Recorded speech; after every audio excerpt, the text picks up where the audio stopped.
दीदी, तुम्हारे यहाँ छठ हो रहा है? नहीं, मेरे मम्मी पापा तो यहाँ है ही नहीं, छठ कैसे होगा? मेरे यहाँ तो हो रहा है। हम घाट पे जाएंगे, नए नए कपड़े पहनेंगे, खूब मस्ती करेंगे। ऐसा करना, तुम लोग मेरे घाट पे आना। नहीं, हम लोग कहीं नहीं जाते मम्मी पापा के बिना। दीदी, पापा को कॉल करो तो। नहीं, वीडियो कॉल करो। ठीक है।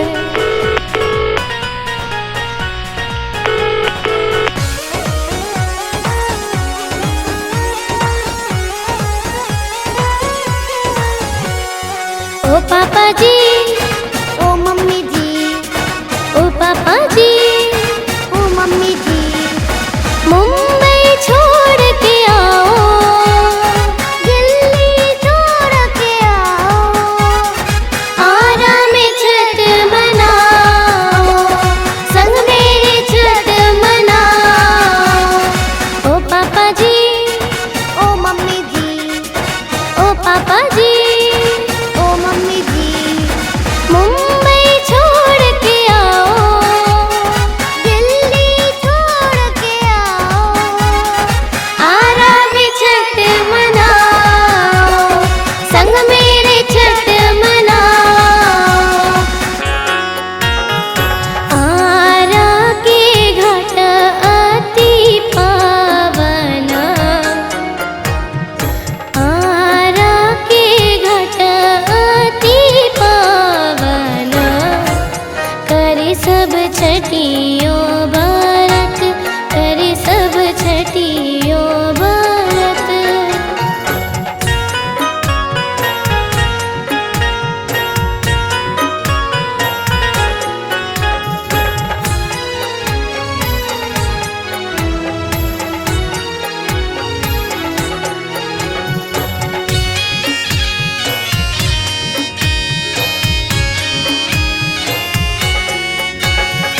नरियर तिरवा बनवा सुपारी, पापा लेके आना जी।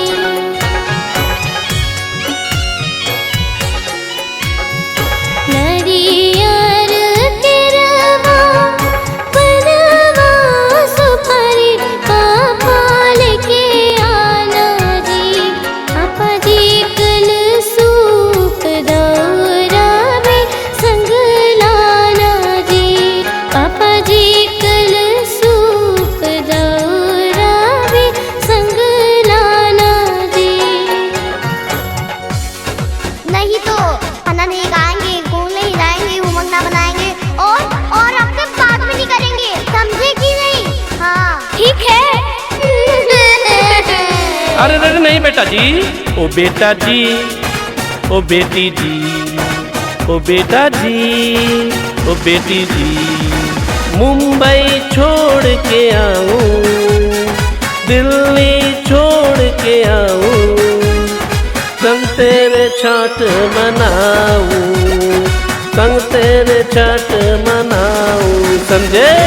ओ बेटा जी, ओ बेटी जी, ओ बेटा जी, ओ बेटी जी, मुंबई छोड़ के आऊं, दिल्ली छोड़ के आऊं, संग तेरे छठ मनाऊं, संग तेरे छठ मनाऊं।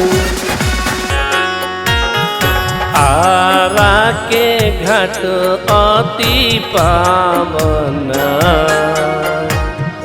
आरा के घाट अति पावन, करूँ मैं छठियो व्रत, करूँ मैं छठियो व्रत।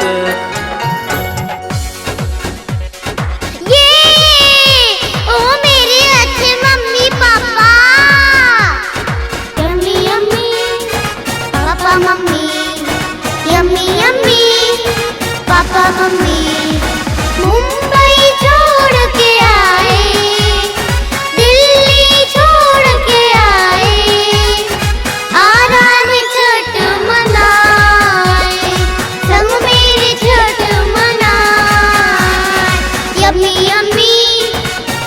Mummy, yummy yummy papa mummy.